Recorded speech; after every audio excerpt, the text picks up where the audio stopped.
So we're going to focus here because tomorrow, Good Friday for Christians around the world, it's also Passover. This holiday weekend sometimes can be 3 days for people.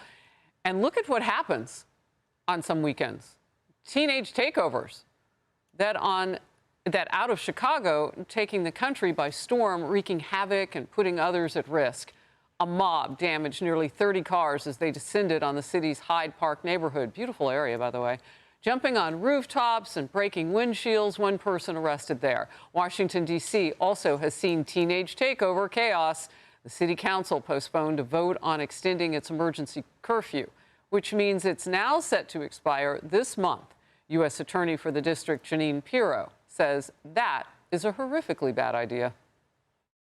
They don't believe that these young people need to be treated as criminals. They are committing adult crimes. There can be shootings and carjackings and robberies and all kinds of crime.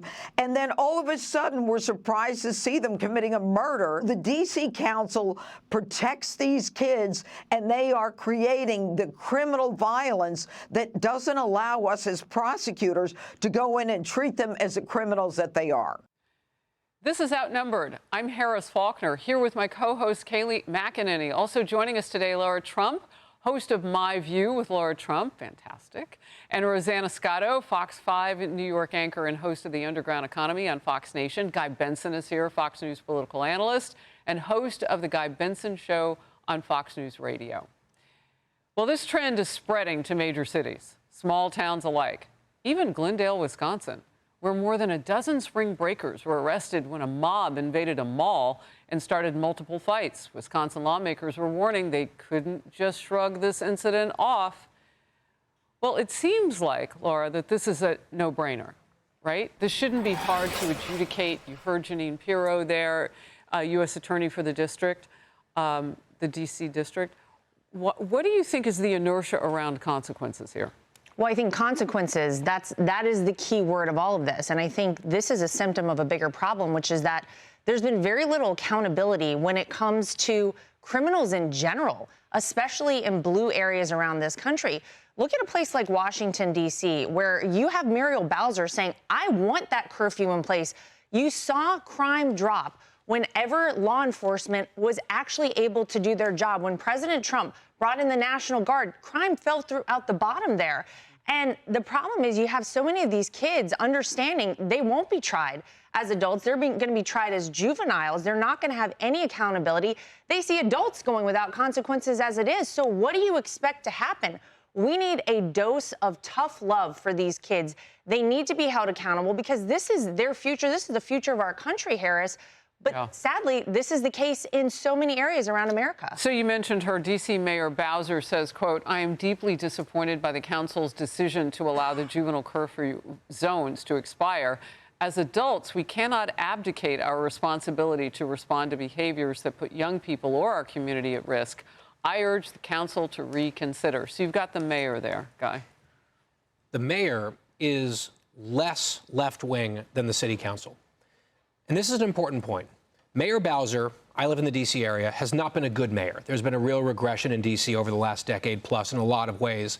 But she is less damaging, policy-wise, than the very left-wing city council.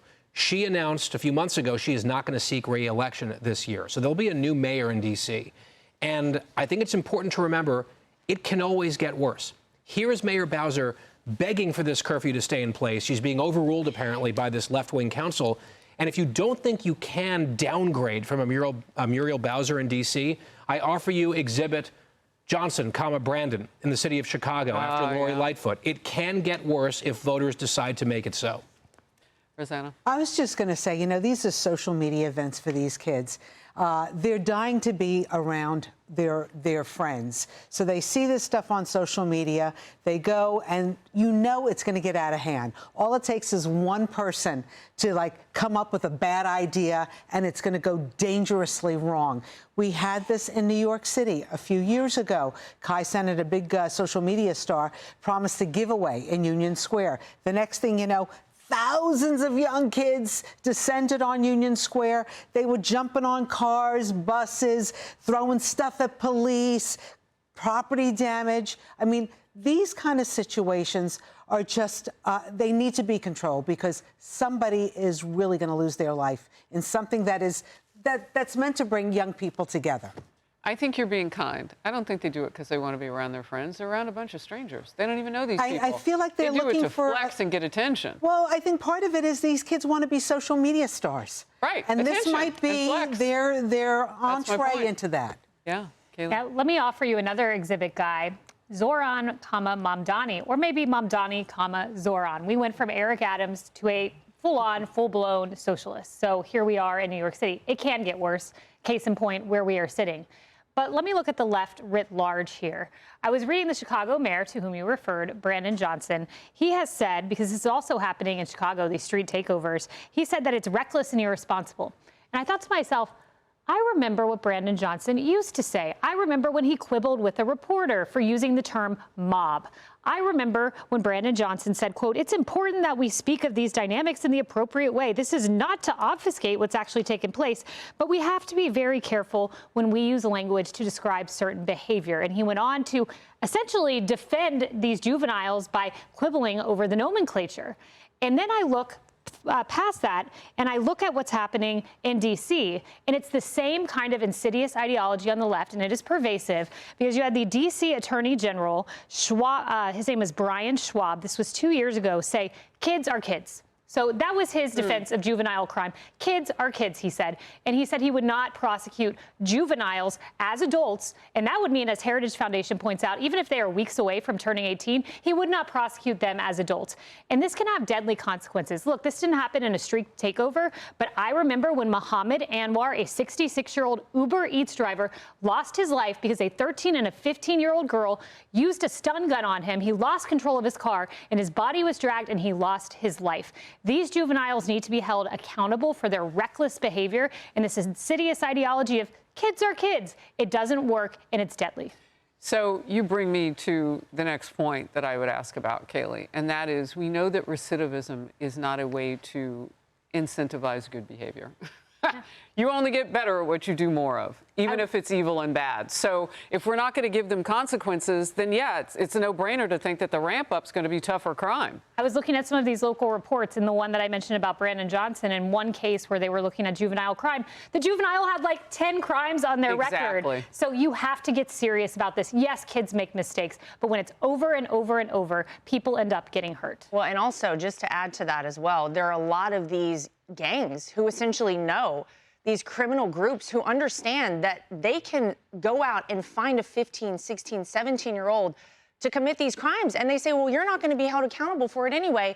You can do this, and we can get away with essentially whatever we want, because they'll only charge you as a juvenile. And that is also a big problem. If you don't have any accountability for those kids, this is just going to be a never-ending cycle. Well, and they get mentored by the other criminals that are hardened and don't want to do the time. Last quick thought. Yeah, criminals are going to abuse the system. And if you teach a lesson that people of a certain age will never face real consequences, really bad gang members, to your point, will recruit kids exactly that age to commit the most heinous crimes. It's a vicious cycle. All right, we'll move. Hey, everyone. I'm Emily Campagno. Catch me and my co-hosts Harris Faulkner and Kaylee McEnany on Outnumbered every weekday at 12 p.m. Eastern, or set your DVR. Also, don't forget to subscribe to the Fox News YouTube page for daily highlights.